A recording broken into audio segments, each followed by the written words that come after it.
On my end, we are recording.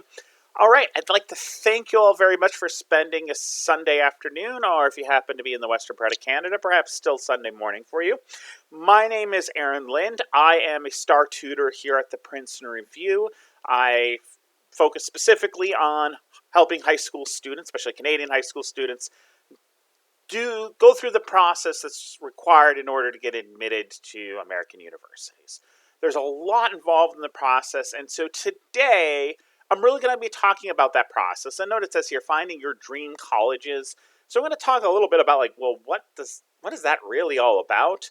But also about a lot of misconceptions, give you an opportunity to answer questions. Please feel free at any point to put a question directly into that chat box. I have that out in the corner of my eye, and so I can see and hear whenever you have a chat question. So there's a lot involved in the process of applying to American colleges and universities. First of all, the vocabulary. Note here that we have the word college. We are not necessary. The word college in the United States, depending on who you're asking, depending on what institution you're asking, typically is referring to some institution, whether it's on its own or some larger institution that teaches predominantly undergrads. So for instance, if you're out there and you're like, I want to go to Harvard, you're actually applying to Harvard College, which is a sub-organization within Harvard University. This is important because I know here in Canada, we use college to mean something very different. And sometimes people get a little confused by the vocabulary. It is a different system. Keep in mind that college, in terms of the U.S., is basically what we mean by university, though, once again, it can depend a little bit institution to institution. So there's two facts that are they're counterintuitive that both are true, but they are both true right now. Fact number one, it has never been easier to get into college as it is right now, to get into a college in the U.S. Fact number two, it has never been harder to get into college in the U.S. Okay, these seem like they're directly contradicting facts. The key thing, though, is what we mean by getting into college. It's never been easier because so much of the process has been streamlined for students, and many, many schools are much more available than they would have historically. You can apply online, certainly in the situation of the current pandemic. It's possible to do things like campus visits online, show that demonstrated interest, which we'll talk about a little bit later. But the flip side of this is many of the very competitive schools, the highly selective schools, have seen their acceptance rates drop, in part because it's easier to apply. If it's easier to apply, more people are going to apply. What happens when more people apply to the same number of spots? The acceptance rate goes down. And so we're going to talk about navigating the college admissions process, talk a little bit about what you should be considering, what you should be thinking about, the sorts of research that you should do, and once again, give you the opportunity to ask questions. So what are we going to talk about? First of all, what is a dream college? What do we mean by this? It is a more complicated answer than just whatever has the highest rank on a given ranking of schools. Talk what colleges want, and we'll talk a little bit about how that has changed, how this year's class, the class that is intending to start university in September 2021, things are obviously very different, and we're going to talk about how that's changed and how that's going to change the admissions process, not for better or for worse necessarily, but different. And of course, we'll talk about how to get into your dream colleges, how to put together what colleges want in such a way to give yourself the best opportunity for success. So I'll have my information up here at the end of the session, but once again, my name is Aaron Lindh. My email address is right here, aaron.lind@review.com. You, of course, can certainly always reply to Corey. I know Corey has sent probably all of you emails at one point or another, and so you can certainly ask him questions, and if there's a question he doesn't know the answer to, he can get you in touch with me. So, let's jump in to what is a dream college. So there's a lot of going on when it comes to thinking about college in general. If you've done any sort of visits to campuses, you might have had campuses where you walk on and it literally feels like a dream. It's unreal. It's surreal. Or you might have had some really great experiences at a college fair, talking to representatives of a college. Certainly, this year, once again, everything's a little bit different. So then the question, of course, is what does it mean for a college to be your dream college? So, first thing to note, when you start thinking about colleges in the United States, there are over 4,000 colleges. This is based on the U.S. federal government's numbers. There are over 4,000 degree-granting institutions of higher education in the United States. Of course, that doesn't mean you should consider all 4,000 institutions, but you should probably be considering more institutions and different institutions than you're already thinking about. I'm going to go through a little exercise about that in just a moment. And so, there's lots of things to consider. There are academic programs, there's geography, both in the area of the United States, but also rural versus medium city versus large city. There's reputation, which is not necessarily the same as academics, but is obviously closely related. There might be specific programs, specific areas of study, specific extracurricular programs. For instance, maybe there's a sport that you're interested in.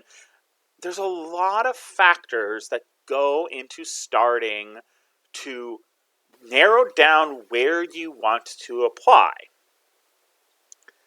So, the key takeaway, of course, is that you're going to eventually choose one. Right? We'll talk about our recommendations for how many colleges to apply to. Certainly, being Canadians, we have a little bit of an advantage in that our own local process is a lot more predictable than the processes at these colleges in the United States. But at the end of the day, there's going to be one institution that you're going to at least start your undergraduate career at.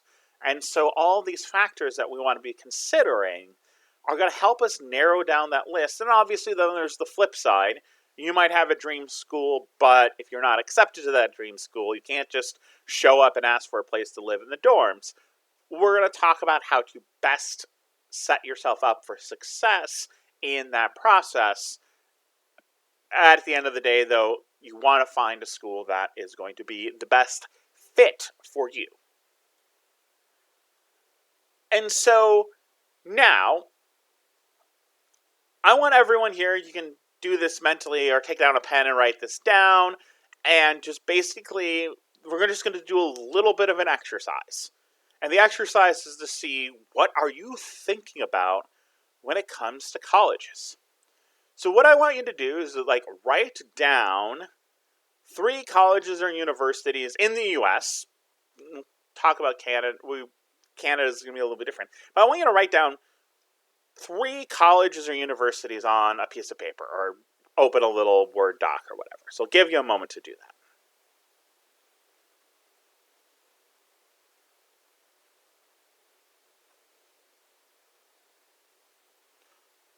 All right. So now what we're going to do is that I'm going to go over a small list of colleges. Remember, there are 4,000 colleges in the U.S. I'm going to go over a list of about 20. And as I go through these colleges, I want you to cross them off or delete them or whatever.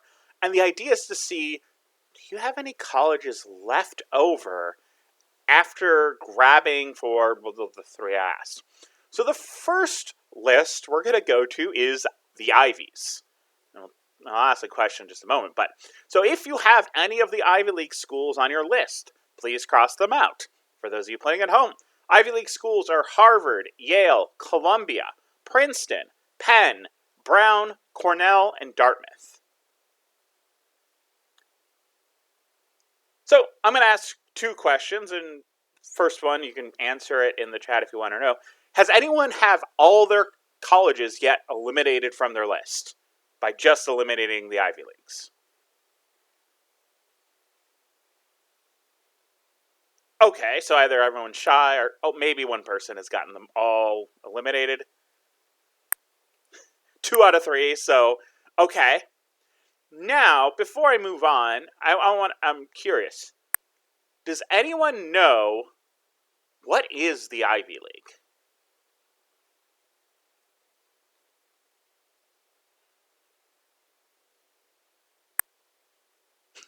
Rachel's got it. It's an old sports league.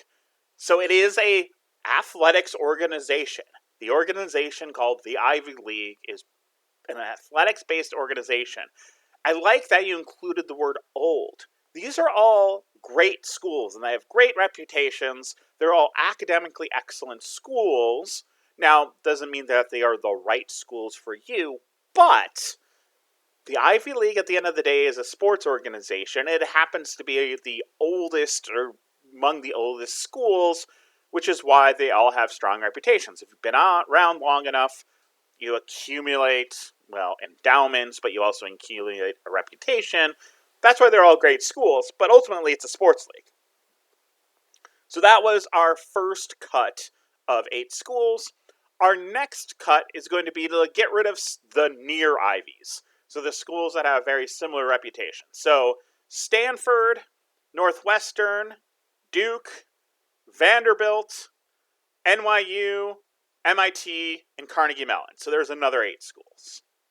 Eliminate those if those are on your list.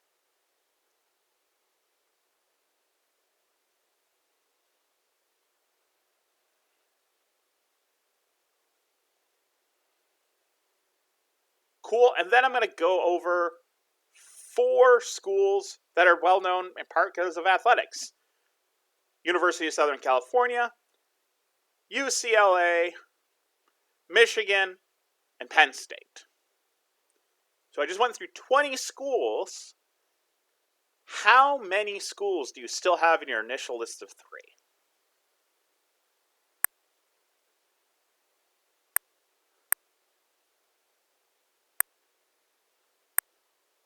Okay, cool. I'm glad to see some people did have some schools that are not on that list. Obviously, 20 out of 4,000 is not a high percentage, but it's helpful to start to get in a sense of what everyone is interested in. And obviously, I could have gone further. There are certain things such as like liberal arts schools. I didn't start talking about schools like Oberlin or Amherst or Pomona, excuse me.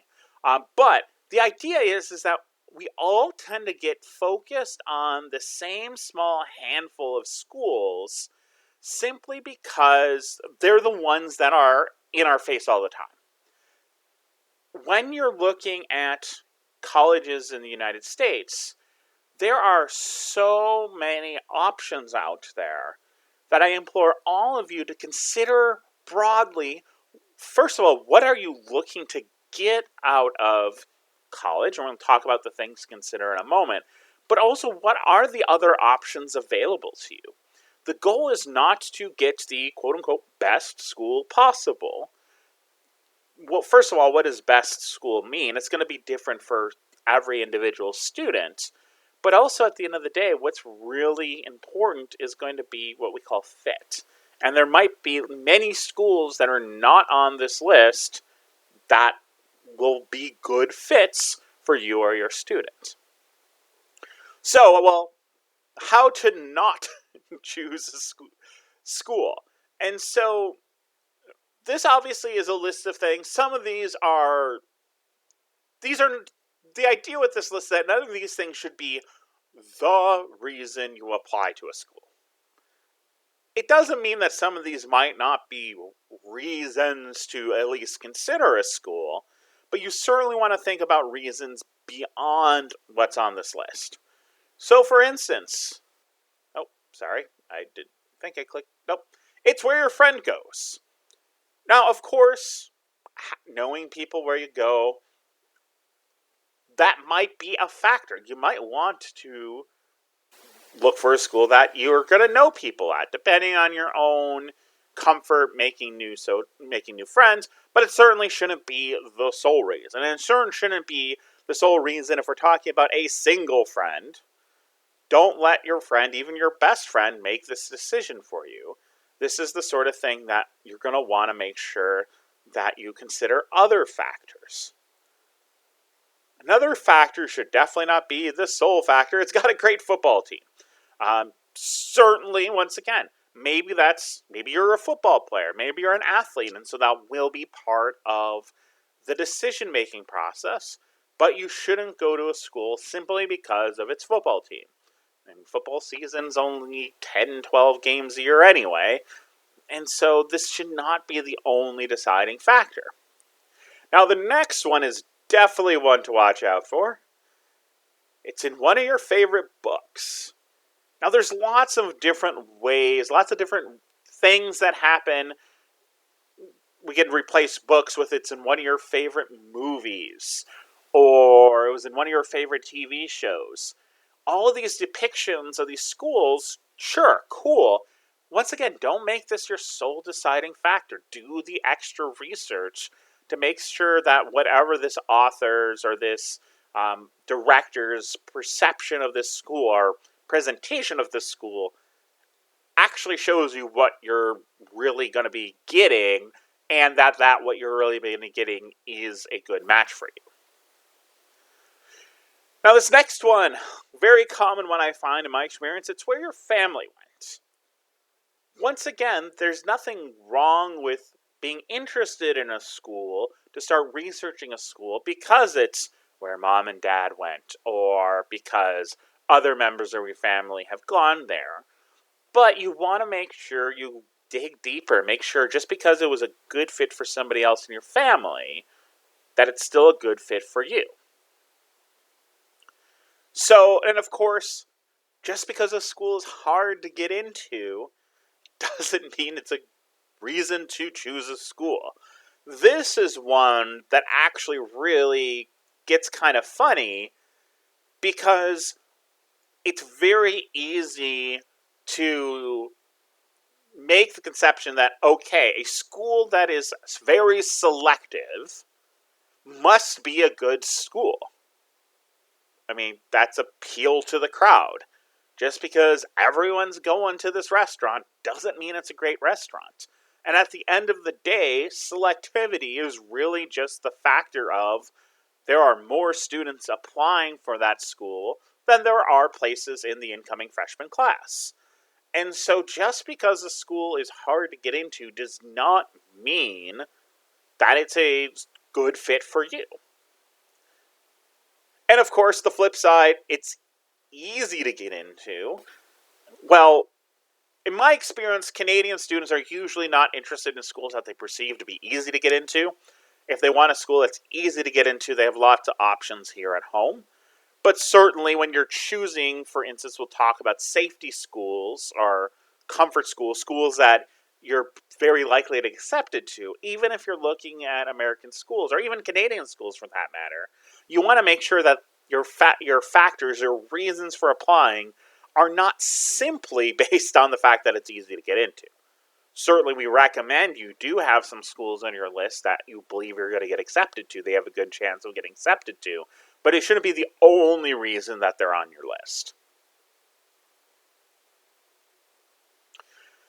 So, biggest mistake that we see over and over and over is that we see people, students and parents, and for all you parents at home, frankly, this is very common, but it's definitely common with the students as well. Approaching college as admissions is a game of winners and losers. So, for example, if we think about Stanford, once again, it's one of these near Ivy schools, very prestigious school. Doesn't mean it's not a great school for many of you out there watching this. But if we think about Stanford, last year, Stanford admitted 4.2% of the applicants who applied.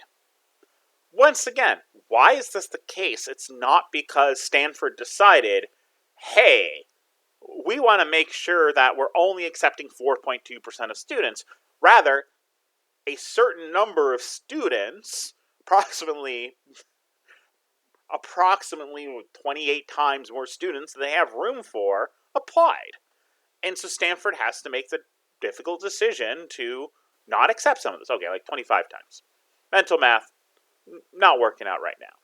Anyway, so here's the thing. 4.2% were admitted. That means 95.8% who applied were not admitted. And so if you think about those 4.2% as winners, that means 95.8% of these people are losers. And so here's the problem. Well, first of all, it's not about winning and losing. As we're going to see, colleges are not merely accepting, for instance, the 4.2% best students who apply. That's not how the admissions process works. There are elements about the admissions process that are out of your control. So one part of that is that there are many, many, many more qualified people applying to Stanford than Stanford has space for. And so many, probably the vast majority of that 95.8% that didn't get admitted, could very well have excelled at Stanford, but there wasn't room for them. The other side, and probably the bigger danger here, is if you start to think about it, about the admissions process as being about winners and losers, then winning becomes, I want to get into the most selective school possible. I want to get into a Stanford or a Harvard or an MIT because they're really, really hard to get into. And then what happens is that not only do you feel super defeated if you don't get accepted, but it's actually worse if you get accepted. Because then you end up going to a school that is not a good fit for you. You end up going to a school because it sounds really impressive, but then you end up being miserable. You don't fit in. It's not a good fit for your personality. It's not a good location for you. Doesn't have the programs you're interested in. Any of these things could make going to the quote-unquote most selective school possible a huge mistake. And so you want to make sure you don't think about college admissions as an award to be won. It's not. It's a fit to be made, and there are many factors that go into this. College is a big time investment. It's a big money investment, especially if you're looking to go to school in the U.S. And so you want to make sure that you're looking for the school that's going to give you that fit, that is going to give you the best possibility of success. Because at the end of the day, that's what's going to matter. So, keep talking about this idea of fit. This best fit school for you. This is hugely individual. Like I was saying before, just because somebody in your family, just because your sibling went to a school and it's a perfect fit for your sibling, does not mean it's the right school for you. And so you want to be making sure, going through the process, considering all the different things that would lead towards a school being the best fit school for you. And so, well, what is the best fit? Well, there's going to be a few different things to think about. First of all, academics. There's a lot to the whole college experience, but obviously the main reason you're there is for academics. Right? It's not a fun sleepaway camp that you go to for 4 years. You're there for academics. And so this involves lots of different things. This would involve, if you know what you want to study, the major you want to study. If a school doesn't offer the major that you're interested in or something close enough, it's probably not a good fit academically. Or many students I find are undecided. They don't know what they want to study. Finding schools that let you go in, take a broad spectrum of courses your first year, figure out what you're interested in studying, and then narrow down from there, that's what you want to be looking for. And this is actually one of the factors that I think U.S. schools tend to, on average, do better than Canadian schools, is that it's much easier in a lot of U.S. schools to come in as undecided, to come in not really knowing what you want to study, and still be able to graduate in 4 years. So this is a huge thing academically, but there's other factors to academics as well. How many students do you want in your average classroom? A lot of students many students are going to school, and if you're going to school and you like the small seminar type classroom, you probably want to steer away from schools where you have lecture halls of 1,500 or 2,000 students, where that's the typical first year student's experience. You might want to be looking for something smaller. Or on the flip side, if you're the sort of person that excels in the big lecture hall, really being self-directed and studying, you would probably want to avoid the sort of school that emphasizes and has lots of smaller seminar classes. Um, so another thing, access to professors. Do you want to have a school where you can have meaningful relationships with professors, or is that something you're not as interested in and you'd rather instead have a broader variety of professors, maybe a broader variety of programs to look into? So there's lots of things that go into the academic fit, and so you really want to start by thinking about, what am I looking for academically? Now, finally, before I move on to my next point here, note what I didn't mention once, which was academic ranking. Academic ranking very often is based around things such as, how much grant money do university professors bring into the school? How many awards do these professors get? How many Nobel Prize winners do they have? These things don't affect your experience very much at the undergrad level. Once you're at the end of university, you're looking for a grad program, these things start to be really important. Going to a school where the professor you want to work with has ample funding is probably going to be a great thing, because you're going to have more opportunities, you're going to have better funding, you're going to be in a better situation than as a grad student. But as an undergrad, it really doesn't matter. You're not going to have a better experience simply because your physics professor earned a Nobel Prize. In fact, it might be the opposite. And so you want to be considering the academic experience that you will be having as an undergraduate student at that university. Then, of course, the next thing is socially. Yes, academics is important. It came first. But social is also really important. You're going to spend 4 years of your life at this institution. You're going to meet a lot of people, some of which hopefully will be friends for probably the rest of your life. And so knowing what the social environment is, and also knowing yourself, is really important. So sometimes social events at schools can start to overshadow other things. There are definitely lots of schools that have reputations as party schools. I went to one of them. I went to the University of Wisconsin in Madison. Very rightfully has a reputation as a party school. If you're the sort of person that knows that you're going to be sucked in to the party scene and will start neglecting your academics, that might not be a great fit for you. If, however, you know you can balance academics and your social life, and you want to have that sort of vibrant social life, that's the sort of thing you want to be considering. Once again, you're going to spend a lot of time. You're going to spend the bulk of 4 years there. You're going to get to know people. You're going to be probably staying in the dorms. There's a lot going on socially. You want to make sure that you do fit in there. Now, of course, socially can go beyond just the party scene. It could be things about, for instance, your dietary restrictions. Is this a campus where eating on campus is going to be easy if you have a certain restriction, or is it going to be something that's a struggle? School is stressful enough, you want to see that you're going to fit in there. Are there specific activities that are not academic that you really want to be part of your campus life? This is one of the advantages often of a bigger school, is that there's often a lot more variety going on socially. But it also can be things like the political environment on campus. You want to be in a religious institution or not. There's a lot of things about the environment beyond just what happens in the classroom that's really important. And so considering, what do I want here? And then finally, financially.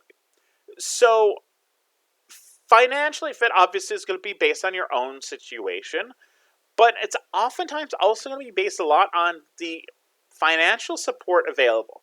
Now, as international students, as if you're not a U.S. citizen, your situation might be very different at certain schools than it would be if you were a U.S. citizen or U.S. resident.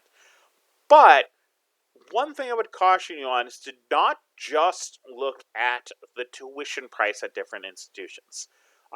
Different institutions do things differently with tuition, and it's not unusual for a student to find that a school that on paper costs significantly more than another school actually ends up being more affordable, in part because that school that has a higher tuition cost might have better financial aid, even for international students.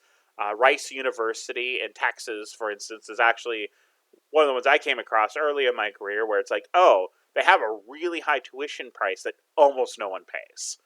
Almost everyone's being subsidized, many people being subsidized at a very great rate. It can actually be a very affordable school.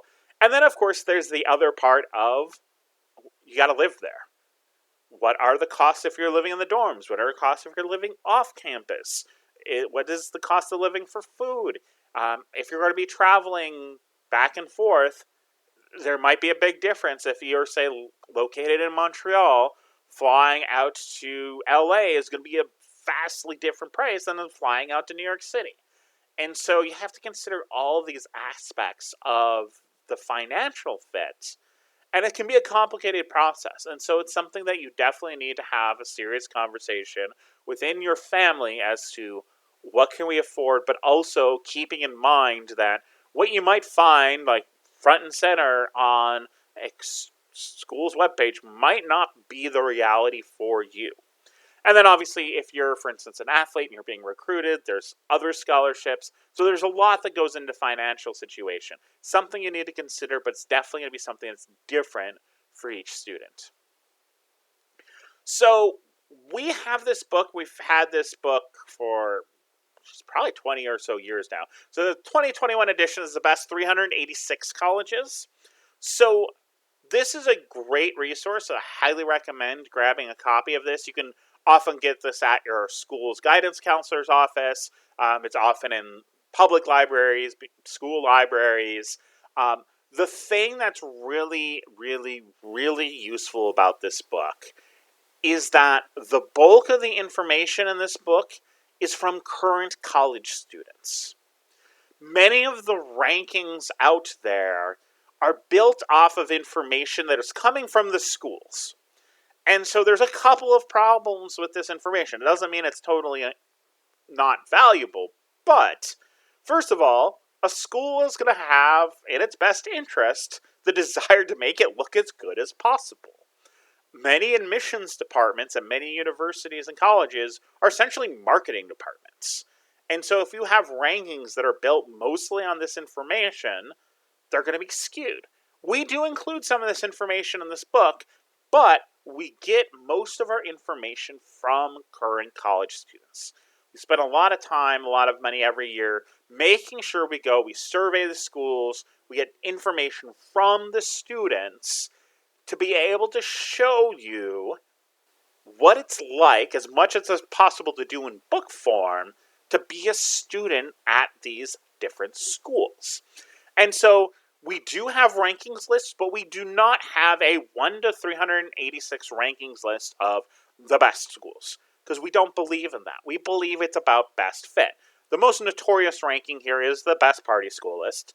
I haven't looked at this year's list. I haven't got my copy yet. So I don't know where, for instance, my school, University of Wisconsin, fits on there. But there's also things like best campus food. If you're somebody who's a big foodie, you're going to be miserable eating at a place where the campus food is awful. This could be really important, or it might not matter. Best access to professors, if that's something that's really important to you, we rank that. Beautiful campus. If you feel more comfortable, feel more excited being in an aesthetically pleasing environment, we have a listing for that as well. So we have rankings here, but once again, this is not a 1 to 386 ranking of schools, and you should try to get as high as possible. It's going to depend on your own thing. Finally, the reason why I call it the best 386 is that all of these schools are strong academic schools. None of these schools are going to be schools that you're not going to get the academic support and the academic rigor that you need to be successful after you're done with college. Obviously, some of them might not necessarily be schools that, have exactly what you're looking for program-wise. And we'll talk about that in this book as well.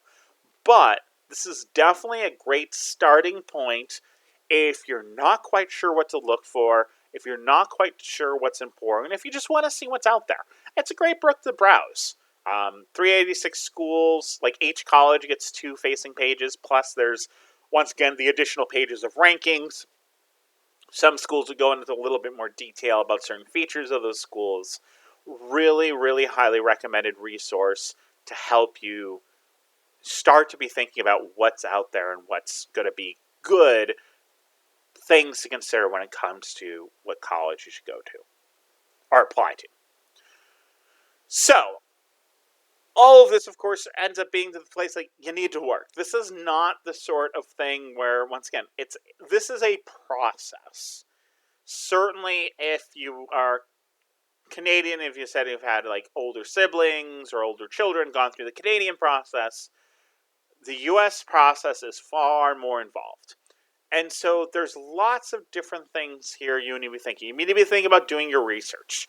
Certainly, if you can, campus visits are amazing. Campus visits during the school year are the best way to get to know a school. Many schools will let you sit in a class or two. Many schools will let you spend the night in the dorms. This is the best way to do it. Certainly, it can be difficult in normal times to go visit a school during the school year. So visiting during the summer or during breaks is okay, but you won't get quite the same experience. Obviously, right now with COVID, kind of everything like that is a little bit out. But what's happened is that many colleges have started doing online virtual tours. Some of the schools literally they have a little camera crew and they're live streaming. You can ask questions just as you could if you were there, and you get a sense of what the school is like. Once again, it's not quite the same as being there, but it is definitely something that you can do. So when you're doing that, one of the things you're doing is you're starting to show, not only are you starting to learn what the school is all about, you're also starting to show what they call demonstrated interest. We'll talk about this a bit more when we talk about what schools want. But one of the challenges, once again, for admissions departments is I'm Stanford. I literally have 25 times as many students as I need.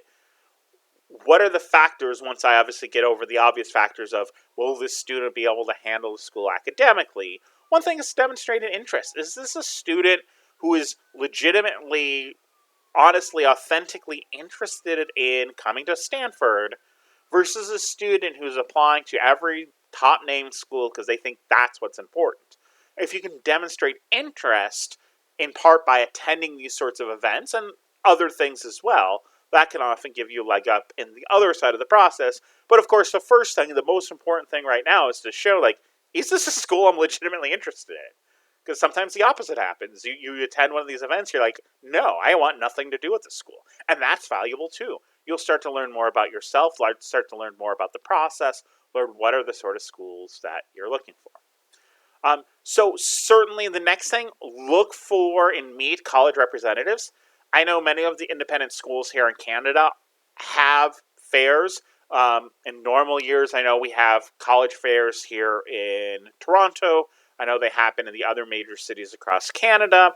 Meeting college representatives, you start to get your name into their heads. Certainly when it comes to international admissions, the way most colleges work, they have different admissions officers responsible for different regions of the world. And so by meeting these people, you're very often meeting the exact people who are going to be making the admissions decisions. But you also start to get a sense of how this institution is. How are the people that work there? Like, what do they say about their school? Keep in mind, they are representatives. They're often salespeople, but doesn't mean they can't be great uses of information. And then certainly reaching out to the admissions office with emails or calls is great, but there's a couple things you need to make sure you do first. First of all, make sure that you're not reaching out for questions that can be easily answered by the website. It's fine to reach out if you're like, okay, I'm a little confused as to how this certain policy, whatever, applies to me. That's very common as a Canadian student where we're like international, but not like super international because our systems have a lot of parallels with the US system. So sometimes you might want to ask, like, hey, like, well, how do you handle, say, Ontario's grades? I didn't find it on the website. And you also want to make sure, of course, you're being the professional version of yourself that will help you get admitted if you decide to apply to that school. Once again, schools track this stuff. They track attendance at online events. They attract people that do campus visits. They track when you contact them. And so it can be a great leg up. Once again, it's also a great piece of advice to just do more research. But make sure that you're interacting with the school in such a way that you're not that person that they groan and roll their eyes when they see the email from you. Rather, they know that you're engaged and you're asking good questions and going to be a good fit for their school.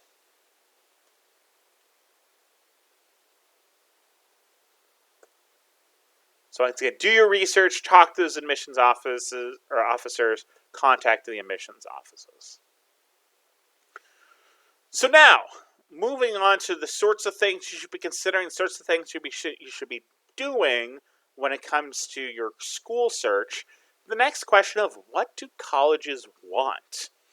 And so, well, we talked about you should be thinking about what your dream school is and how that should be a holistic idea. It is not merely I want the school that has the highest ranking. All these other factors go into it. What do colleges want? Well, they want their dream students. And they really don't want just their dream students. They want their dream incoming class. And so, obviously, you want to present yourself as much as possible as being a dream student. But one thing to keep in mind, especially when you start looking at really selective schools, is that one of the things colleges are trying to do is have an interesting, diverse incoming freshman class. In particular, if you're applying to smaller schools. So, for instance, Harvard College is not a huge undergraduate institution. Harvard College needs to consider the diversity of its incoming class. And so if you are a cello player and they've already admitted 25 cello players, your chances might be lower for no fault of your own. And so you do need to keep in mind, once again, this is not a prize to win. This is matchmaking. This is like dating. You're looking for both sides to be happy with the situation. So, what is a selective college? I've already mentioned this a couple times, but a selective college is the college that can't just admit everyone that applies. There are schools in the United States that if you apply and you meet certain criteria, you're going to be accepted. So, well, what's selective college? They're just the college that can't accept everyone that applies. They admit some students and reject others. So, know that this definition can be real fuzzy. We talked about Stanford, accept 4.2% of the students who apply. If a school accepts 99% of students that apply, it's still a selective college. And so, of course, there's lots of assumptions that go into why we want a selective college. Once again, people see Stanford having a 4.2% admittance rate and go, wow, Stanford must be really good. But what that really states is that Stanford is getting 25 times as many applicants as it needs. Once again, this doesn't mean that Stanford's a bad school. It's just we need to unpack what's going on, the factors that lead into this idea of selectivity. Just because a school is more selective doesn't mean it's a better school for you. You need to dig in deeper. You need to work a bit harder to figure out how that really fits. So,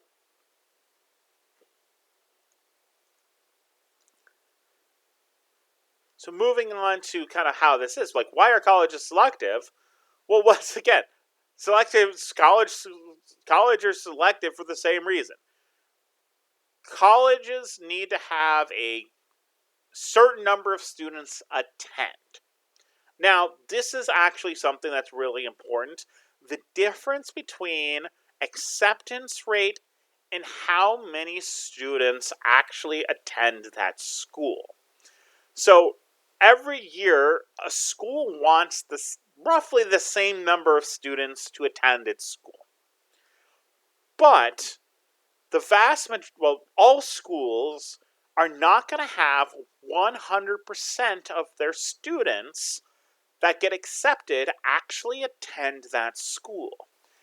And the difference, or the ratio between the number of students who attend versus the number of students accepted, is what's known as the yield rate.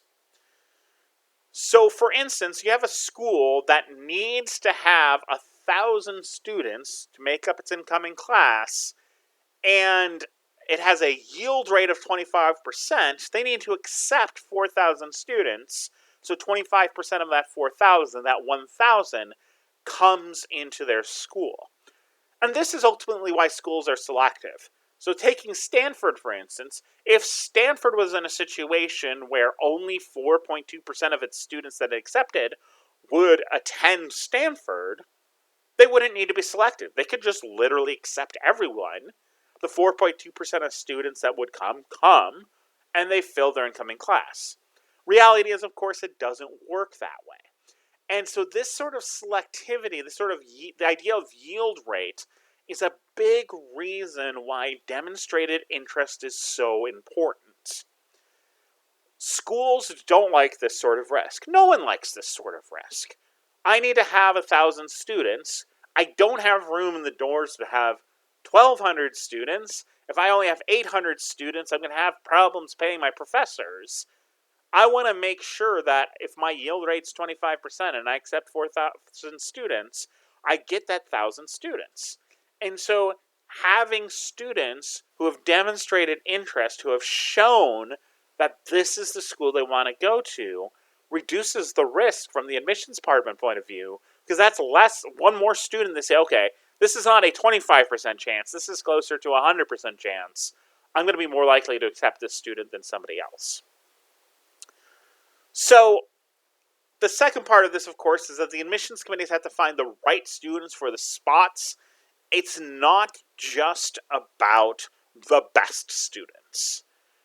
It's about, in many cases, having an appropriate incoming class. You want diversity in gender. You want diversity in you want diversity in what sort of majors they want to take. You might need diversity if you have a school orchestra. You need to make sure you have enough of the right players.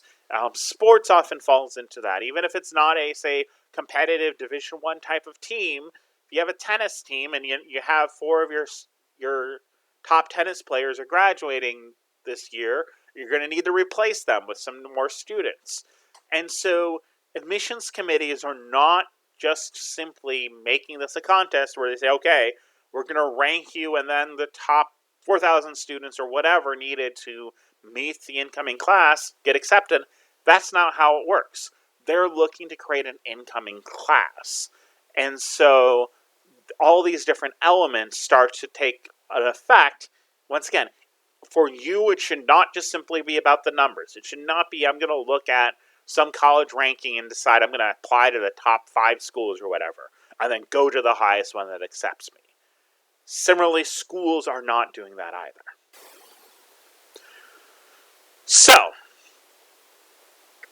So top factors for first-time freshmen. So here are the things that schools are looking for.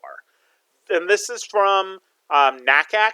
This is a National Association of College Admissions Counseling. NACAC is comprised of people who advise students from high schools. They have college members. So these are the people that are involved in this entire process. So here are the top 3 factors. Actually, I'm going to ask all of you. I haven't asked the question from the other night. What do you think are the top 3 factors that admissions departments use when it comes to selecting who they accept first-time freshmen? You can type this in the chat box.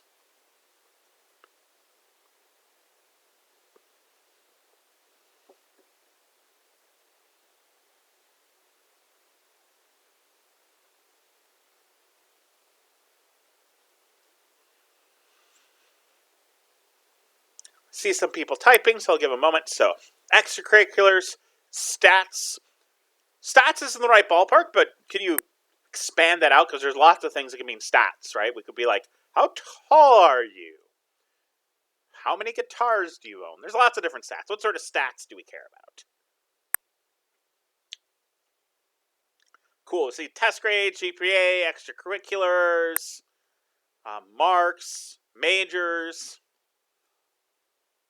Cool. It looks like we have a couple more people typing, so we'll give it another moment, and then we'll go on their community involvement. All right. So once again, this is from NACAC. This is from the folks that are in charge of this process, their survey of their own folks. So, number one, most important factor is grades. And note that U.S. schools will look at grades starting in grade 9. So if any of you out there are like grade 7, 8, 9, already starting to think about this process, your grades start mattering in grade 9. I mention this because I know, for instance, here in Ontario, it's grade 11 grades that are important. Now, grade 11 grades and first semester grade 12 grades are the most important. Awesome. If you're a grade 7, then your job right now is to just start thinking about the sorts of things that you think are important, determine what your values are, but also figure out how to become a great student. A lot of people think, grades don't matter until grade 9 or grade 11.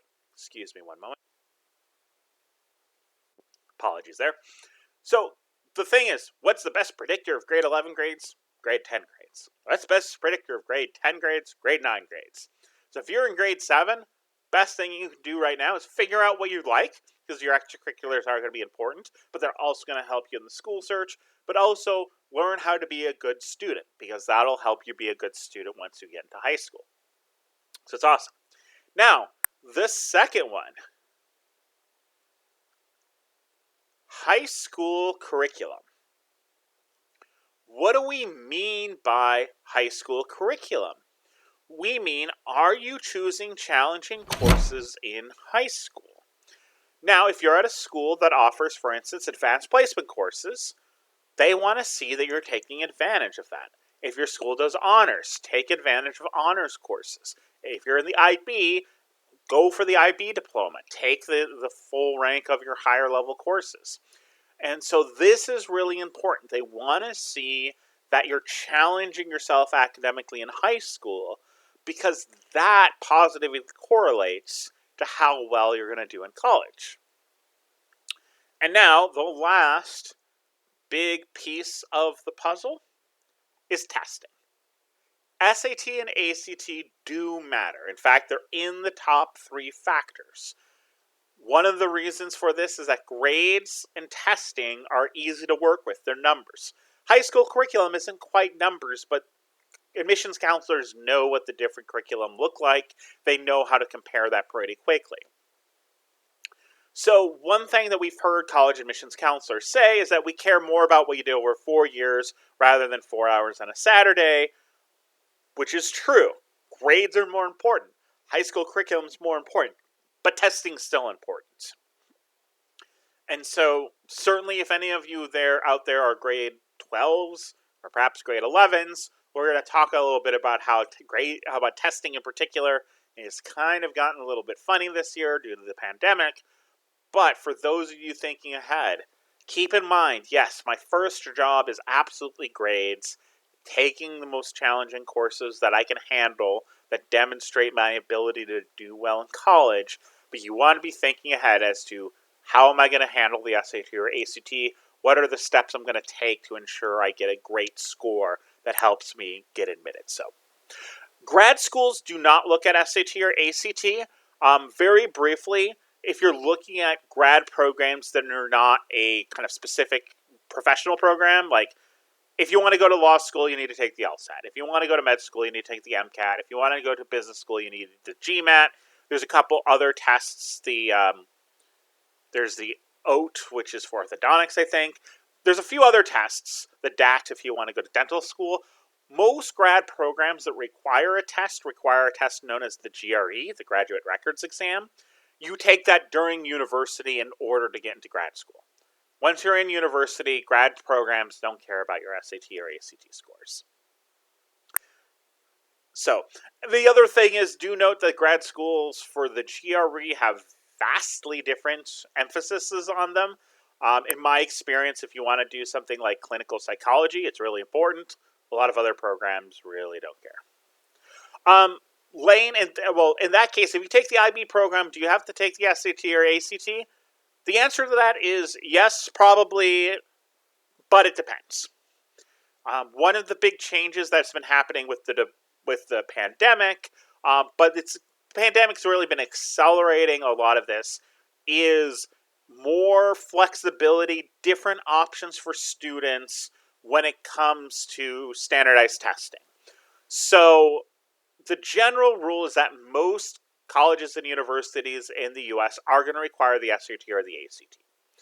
There are some lawsuits going on in California, so the University of California system, they're calling into question the place of standardized testing there at all. For the purposes of the pandemic, a lot of schools have gone test optional, where you only need to submit a test result if you feel like it's going to help your application. Now, there are some schools that are test flexible. Specifically, when it comes to the IB, New York University has historically been one of the more test flexible big schools out there. The NYU requires one of, I think it's a list of like 6 or 7 different options. So like you need SAT or ACT, or you can use predicted IB scores, or you can use a certain number of APs, or you can use SAT subject test scores. As far as big schools go, they've been really the most flexible, but there is definitely been a movement towards greater test flexibility. And as I said, because currently with the pandemic, a lot of students that would have normally had the opportunity to take the SAT or ACT have not been able to. We're seeing a lot more schools go test optional.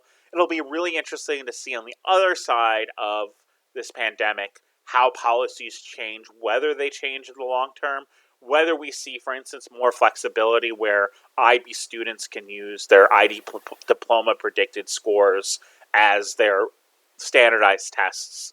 So there's a lot going on right now, and this actually goes back to one of my points earlier. Research is vital. Research is super important because different schools have different policies, and once again, right now, a lot of the schools have been changing their policies just due to the situation. You're welcome. It is a great question, too, because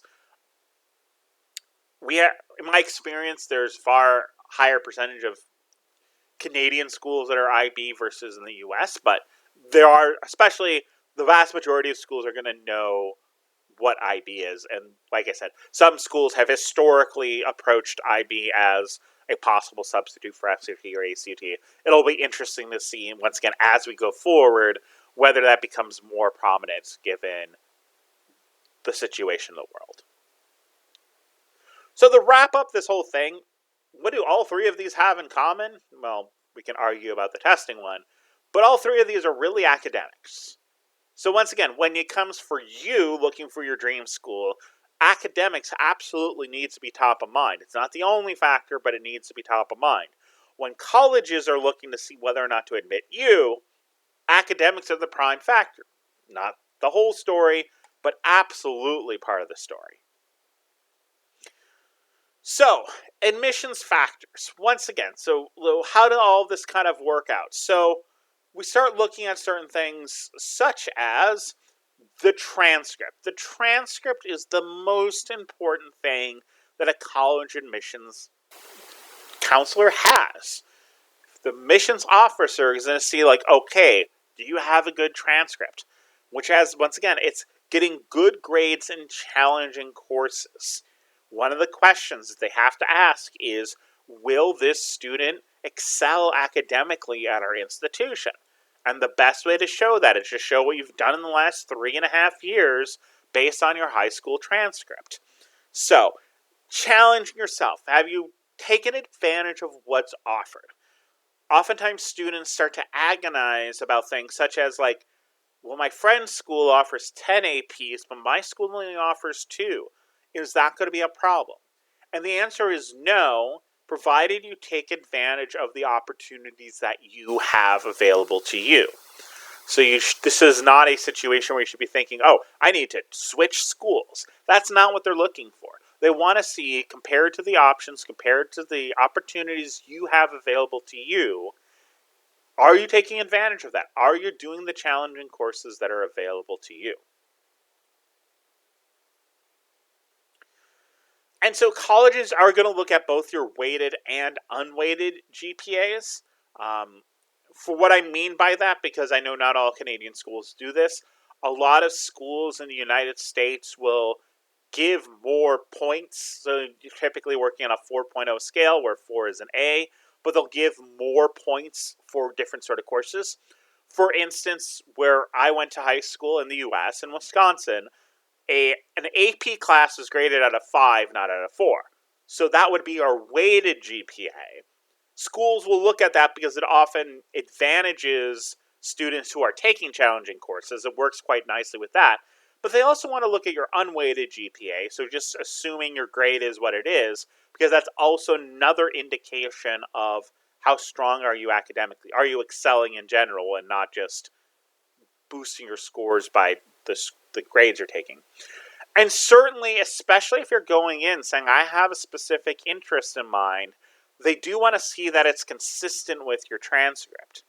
So, for instance, if you're like, I want to go to college and I want to be a biology major because I want to apply to med school, and you're not taking advantage of the science classes available to you, that's going to seem weird. It's not going to seem coherent. And it's also going to raise the question, are you academically capable of excelling in science classes? How do you know? How do you know you want to do this? And so what they're looking for here is not that, like, oh, you're checking off certain boxes, but rather, does the story make sense? Are you the student that you're claiming to be in other parts of your application? Is that student also reflected in the transcript? So, other admissions factors, of course. So, big ones, standardized tests.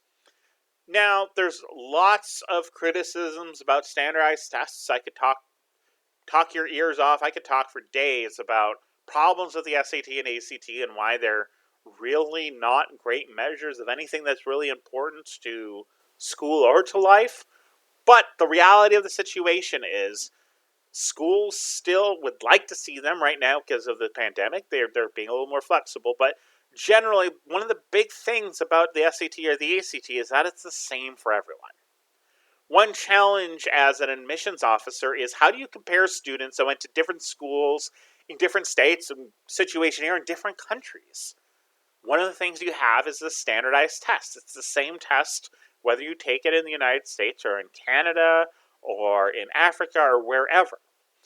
And so schools that require SAT or ACT, right now I can't name a single one that accepts one of the tests instead of the other. There's not even really preference. Sometimes students ask me, like, I would really like to go to Harvard, and they've done all their research, decided it's the school I want. Which test should I take? And the answer is, take the one you're better at. I've had students get accepted to Harvard with ACT scores. I've had students get accepted with SAT scores. It doesn't matter. Figure out which one you're best at. And because schools accept both, take a practice test of both. Corey, I believe, has emailed some information about that. If he hasn't, or if you can't find the email, please feel free to reach out to him after the session. We can get you set up with some practice tests, determine which one you're going to be best at, determine how you should prep for it, and then get that great score to help. Once again, it's the third factor. Thank you, Corey. You put it in. So, as it's saying, you should consider both tests. So, what does that mean? Is like, you really, best recommendation is, if you have the time, take a practice test of both. Most students will score about the same on both tests. Like, the scaling's different, but there are conversion charts available. Most students score about the same, but in my experience, most students have a preference with one test over the other. For instance, many students find that the time pressure on the ACT is just too much. The ACT has much less time per question than the SAT. Some students, that just is too stressful, too aggravating, so they prefer the SAT. Conversely, some students find that the questions on the SAT are too ambiguous. They're too unclear. They're not truly ambiguous, but there is definitely more of a learning curve in determining what a question's asking on the SAT than it is on the ACT, and so some students prefer the ACT over that. And so, best way to do that, once again, take a practice test of both, determine which one you're going to prepare for, determine how you're going to do that.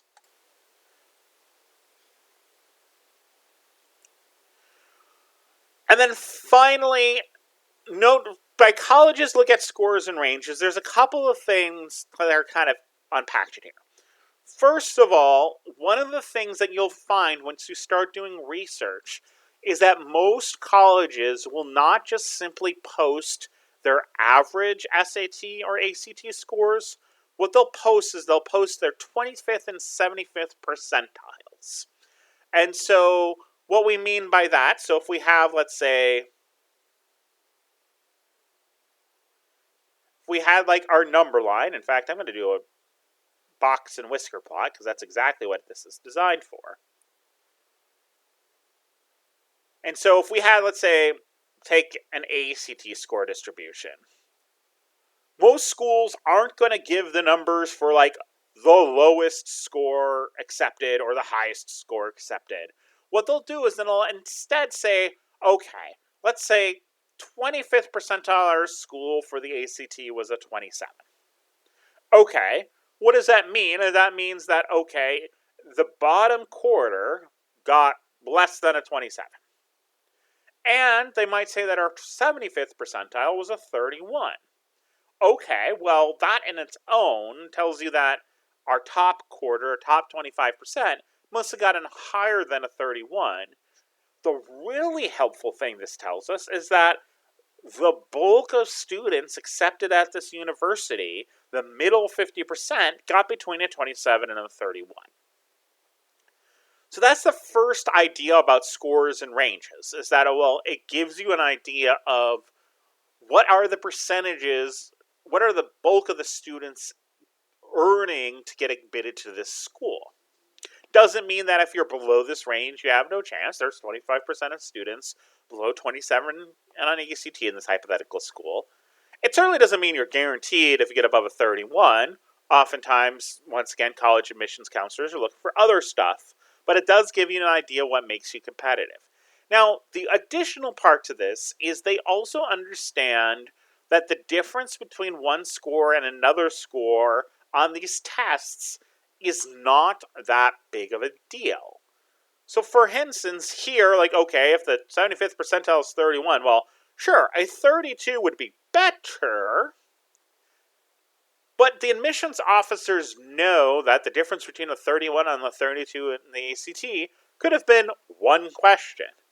It's no more than probably about 5 or 6 questions. And so, and this is on a test with 215 questions. So they see that there's a difference here, but they know that this is not a major difference. Certainly they know between like 27 and 31 is going to be a big difference, but you shouldn't agonize about single points on the ACT, or the SAT is scored in tens. So if you're looking at a school and they have a 75th percentile of, say, 1420, and you got a 1410, you should not be retaking the test with the sole purpose of getting those extra 10 points. Colleges spend a lot of time looking at test scores. They know that small differences in test scores are very often the result of, I picked C when I was between C and A, and the answer is A, and that one question got me those 10 points off that I could have gotten otherwise.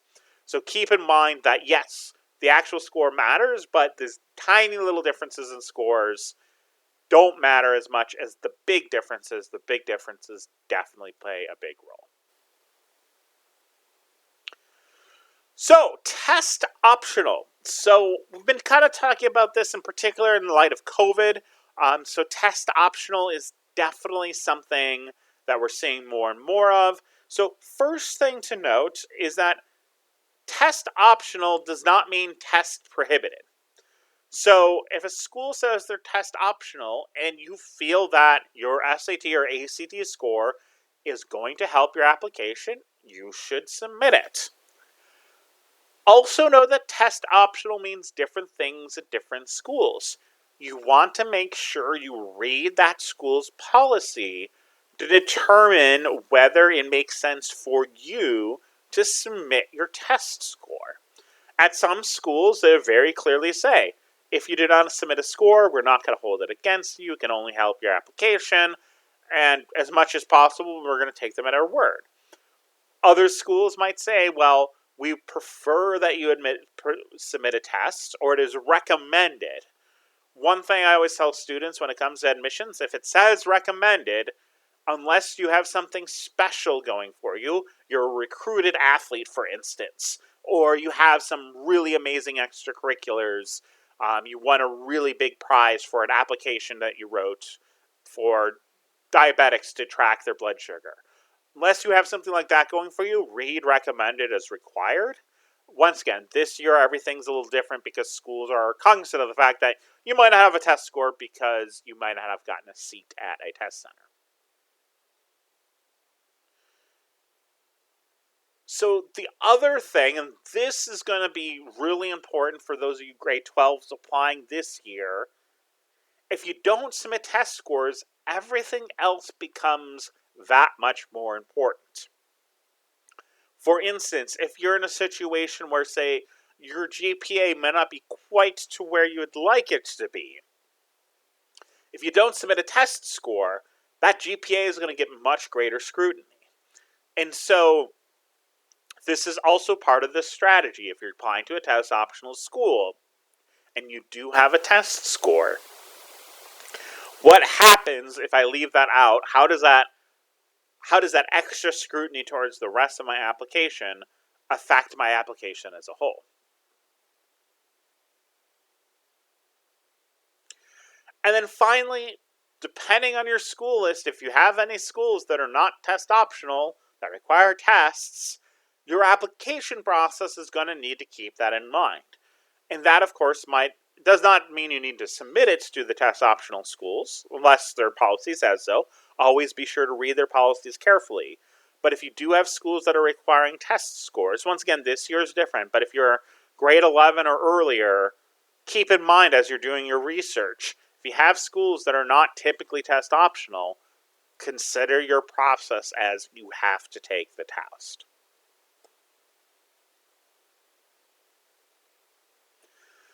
So, what else do colleges consider? So, I'm going to ask all of you, what other factors are colleges going to consider when it comes to the admissions process? And type it in the chat box.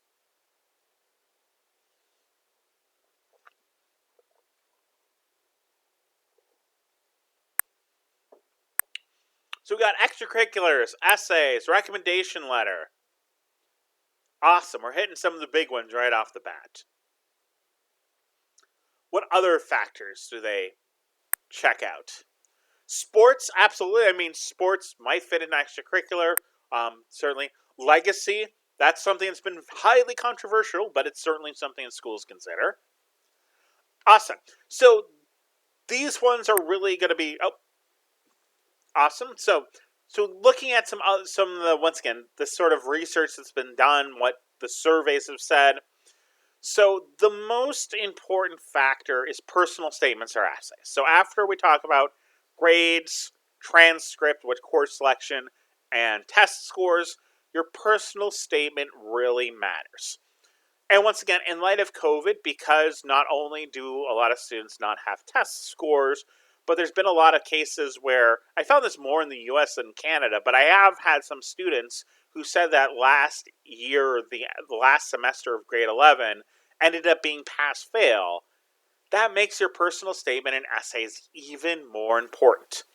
This shows who you are as a student. This is really your opportunity as a student to talk about yourself. Now, these are really hard to write. It's really hard to write about yourself. You don't have a lot of space, about 500 words, so like a page and a half. It needs to be really well written because they are going to judge your writing ability as well. But this is one of the big factors that schools look at because it's how they get to know who you are. Certainly, letters of recommendation are also really important because this is your opportunity to learn about who are you in a classroom from somebody that's not you. Do note, letters of recommendation can be great if you get a teacher that can brag about you. I often advise students if they have something that, well, obviously this is in context of the classroom for your teacher letter recommendation, but if you're like, I kind of want to say this about me, but I don't know how to say it in a way that doesn't come across as me being arrogant. Have your letter of recommendation. Obviously, they need to agree to do it. But you can often say, like, hey, could you talk about, like, this aspect? It's often a great way to get somebody to, like, to say the really cool things about you that you might not feel comfortable saying about yourself. And then finally, extracurriculars absolutely do matter. It shows what you're going to be doing, how you might continue doing outside the classroom.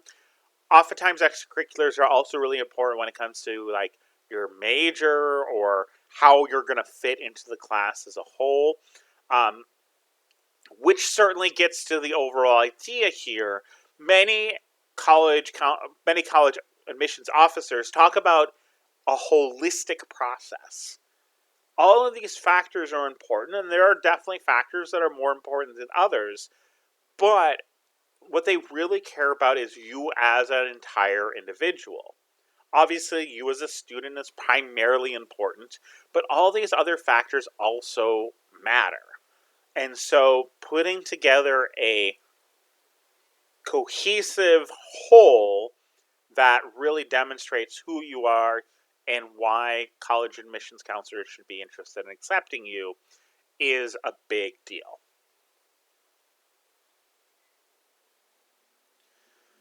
So, when it comes to this this big question, will this student make our community better for being here?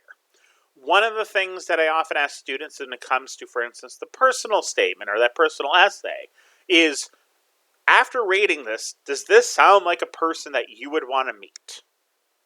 One of the things you want to come across is you are a good fit for this institution. You are somebody that the people at this school want to meet.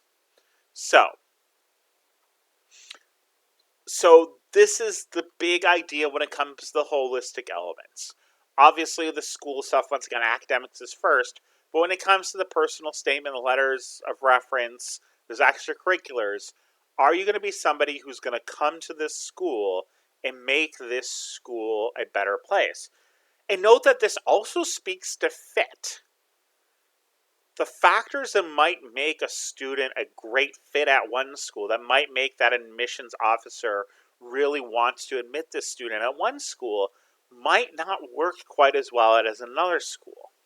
And so this is also a reason why finding fit is important, because it works both ways.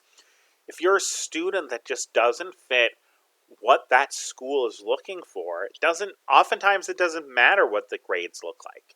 If, for instance, if you're not, I'm going to say this because I definitely would be the student, if you're not a total Uber nerd, MIT is probably not a great fit for you, and that'll come across. But if you're the student who will lose sleep because you're doing research on a tiny little thing for your robotics competition that doesn't even happen for 8 months, but you're still like just totally obsessed by it, that's the sort of thing that will work well at a school like MIT, but might not work as well at a school that was looking for, say, a more broad interest in things, like, say, like a University of Chicago. And so we want to make sure that when you're coming up with your application, once again, this starts earlier when it comes to looking at schools that are a good fit, but even in the application itself, are you demonstrating that you're going to be the sort of person that this school is going to want to admit? So, gets us to our last idea. We only have about 10 minutes left, but getting into your dream college. We've already talked a lot about what goes into it, right? It's this idea of fit. Is your dream college going to be doing the things that they're going to be good for you as a student, as a person? And conversely, if that's true, how do you demonstrate that to the college? And so there's a few things we're going to be talking about. So one thing, excuse me, one thing, of course, that's really helpful is like, well, what I said at the beginning, it's never been easier to get accepted because of things like the college app, the Common App, excuse me. Who here, if you've heard of the Common App, there's over 800 schools that all use the same application. Now, most of those schools have additional essay questions, but it's one application for 800 schools. And so what does that mean? Of course, the flip side is getting into a specific school can be a lot more difficult because of the increased competition. So we recommend that you complete 6 to 8 applications. Now, there's going to be a few things here. So a lot of this is going to be, there's a few things going on. First of all, note that I am saying applications. Sometimes there might be schools that you don't really need to do any more application work for, so you might decide to do that. So, like, for instance, University of California system, it's one application. So you might be applying to multiple schools if you apply to the UC system. You have to pay the different fees, so you still don't want to just, like, apply to all of them, because why not? Well, that's the reason why not, because you do get charged for it. So what does that break down to? So first of all, we recommend 2 to 3 reach schools. Now, you might do more than this depending on your willingness to risk and, once again, just being frank, spend more money on applications. But by reach schools, we mean these are the schools where either academically maybe you're a little bit below where their averages are, and therefore you're certainly not a shoo-in. Doesn't mean you shouldn't apply, especially if one of those is your dream school. If you don't apply, you're not getting in. Certainly there are some schools out there that are frankly reach schools for everyone. Stanford, 4.2% acceptance rate. It's like, chances are the vast majority of us are not going to be guaranteed admissions. Doesn't mean we shouldn't apply. But we do recommend you pick out at least a couple of those schools. It might be a few more, depending on your tolerance for risk, that are going to be a bit of a reach. Now, your target schools are the schools where your profile, your academics, your test scores fit the bulk of the students. So if you're looking at that 25th to 75th percentile, you're often fitting test score-wise right in the middle of that. Obviously, once again, you want to be looking for schools that are good fits, but these are ones where you're competitive. When we talk about being competitive, it's like you have a good chance of getting in. Typically, doesn't mean you're guaranteed. There's frankly not a lot guaranteed in this entire process, but these are the sorts of schools where you're going to be like, okay, I'm going to have a decent chance of getting accepted because I fit kind of right into that average accepted student profile. And then there are your likely schools. These are the schools that you're very likely to get accepted. You have higher test scores, you have a higher GPA. I put an asterisk here because depending on where you live within Canada, this can be very, very likely. I know a bit more about the Ontario process than I know elsewhere because I've been here for almost 10 years now. I know that the Ontario schools, OAC, publishes the average percentages for students accepted to certain programs. And so it's very easy to say, okay, here are a couple of programs where unless things go really weird, either with my own grades or with the program's acceptance, I'm pretty much guaranteed to get in. You do want to make sure you do have that. Most students want to start school for the year they're applying for. This doesn't mean you shouldn't consider a gap year, but a gap year should be a choice, not a, oops, I didn't get accepted anywhere, I guess I'm going to wait around for a year.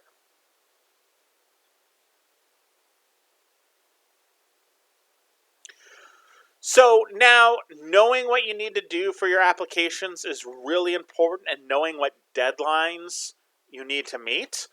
In particular, the U.S. process tends to be earlier than Canadian processes. So you want to know what your deadlines are. So there's a bunch of different deadlines here. Early decision, early action. I'm not going to have enough time to go into this, but these are two different sorts of deadlines. Early action typically means you apply early and you get a response earlier. Early decision typically means that you can apply to one school if you get accepted. It's a binding decision. You need to attend that school. Different schools will use these terms somewhat differently, so you need to do your research. These deadlines, most years, are November 1st. This year, there was some question about whether these deadlines would be pushed back. I still have yet to see any school actually push back their deadlines. Certainly, if you know of any, I'd be very pleased to know. But deadlines here, November 1st. Some schools have priority deadlines, which might be mid-November, early December. Depends on the school. These are often based on specific programs. Once again, research is really important. Regular decision deadlines can vary dramatically.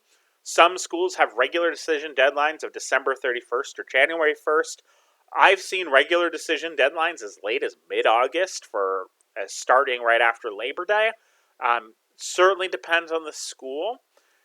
A lot of schools have what's known as rolling admissions, where there's no real deadline. Rather, the deadline is once they filled their incoming class, and they accept people as they receive applications. In a situation with rolling admissions, the advice is, of course, apply early, because the sooner you apply, the more spots are available. So, deadlines are something you need to keep track of. Every school chooses its own deadlines. Early decision, early action tends to be November 1st for everyone, but the other deadlines are all different. You need to do your research, and you need to be organized. Many students have a spreadsheet or a calendar somewhere where you're keeping track of all of this. So, of course, there's meeting the deadlines, but then there's stuff that goes into it. Essays. So, one of the beautiful things about the Common Application is that there's one personal statement. You write one essay and you get to use it for up to 800 different schools. Even if you're not applying to a Common App school, many times you can reuse or adjust that Common App essay for other schools. Many schools also have supplemental questions. Sometimes these are essays. University of Chicago often has very unusual, very creative sort of essays. It's been things as weird as like you enter the basement door. I believe was one like about 10 years ago. Other schools will just simply be like, list the books you've read in the past year. But it's definitely something you need to keep track of. What do I need to do? When do I need to have that done by? What do I need to do to get it done by the application deadline? There are also your recommendations. My recommendation for recommendations is ask early. If you are applying to start in September 2021 and you haven't asked for recommendations, do that tomorrow, Monday. Even if you're not applying to regular decision deadlines, the more time you give your teachers, the better, especially because Canadian teachers aren't used to writing them for everyone, unlike if you were in a US school. Always keep track of the number of recommenders. 2 is a common number, but some schools want more. And also the restrictions on recommenders. It's not unusual for schools to say at least one of them must be a teacher.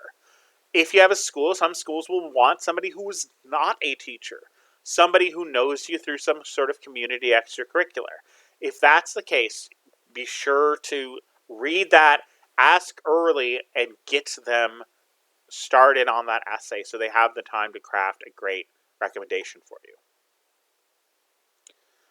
All right, so we're right about time. So very quickly, just the application can be put into these 3 parts.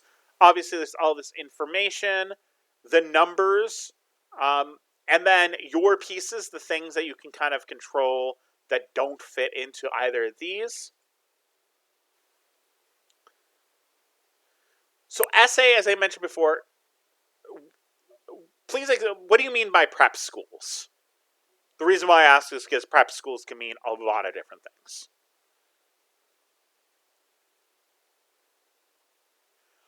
So while I'm waiting for the response, so essays, once again, this is your opportunity to talk to the school and to distinguish yourself. One of the things I recommend is you want to make your personal essay personal. A great personal essay is something that could not have been written by anyone else. Letters of recommendation. Most important thing with letters of recommendation are teachers or mentors who know you well. Teachers you've taken lots of classes with, or classes you've really participated in. Mentors that you've been working with for years. Ask them early. Don't forget to thank them. Write a thank you note.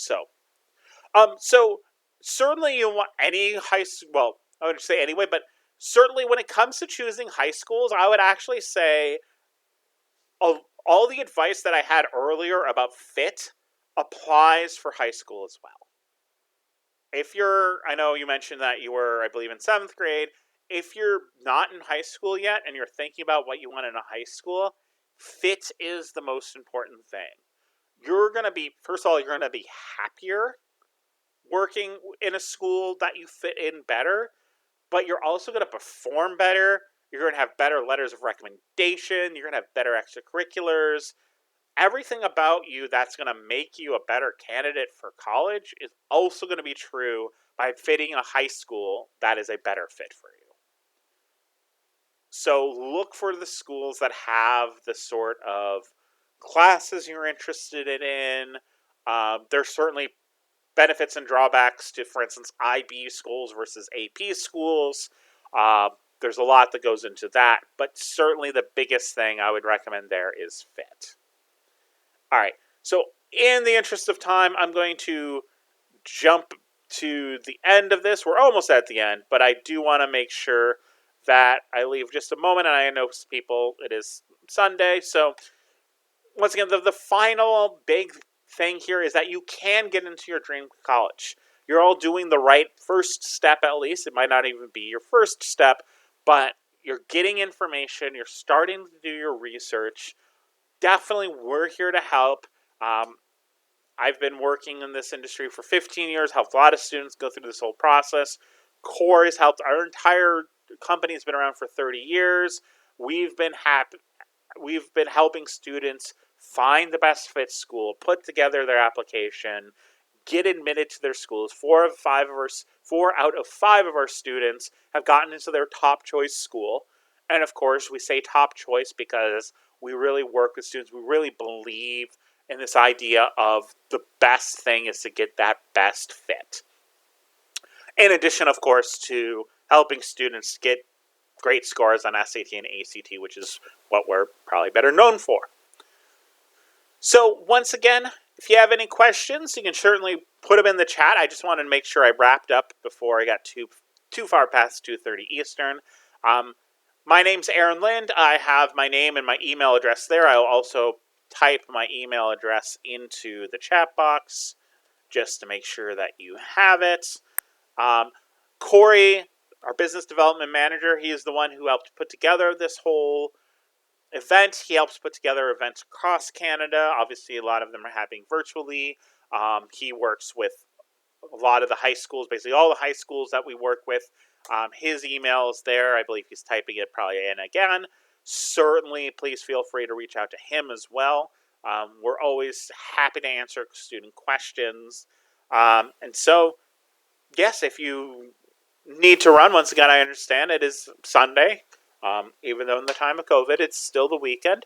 I would like to thank you very much for coming and spending some time with me this afternoon or this morning if you're out west. And of course, if you have questions, please feel free. Corey also shared his phone number there in the chat box. I see a couple people are typing, so I'll hang out. And as I mentioned, I am recording this locally, and I'll get this posted on YouTube. Should hopefully be up later this afternoon. So Corey will probably distribute that, and I'll be able to get that out there. So you're welcome. Thank you all very much. I know it's a lot of information. I kind of use the metaphor of drinking from a fire hose in these sorts of sessions. There's a lot to learn, and this is the first step. You're all doing the right first step, and continue the research. All right, so I'll give it another minute or so in case people come up with questions, and then I'll start wrapping things up.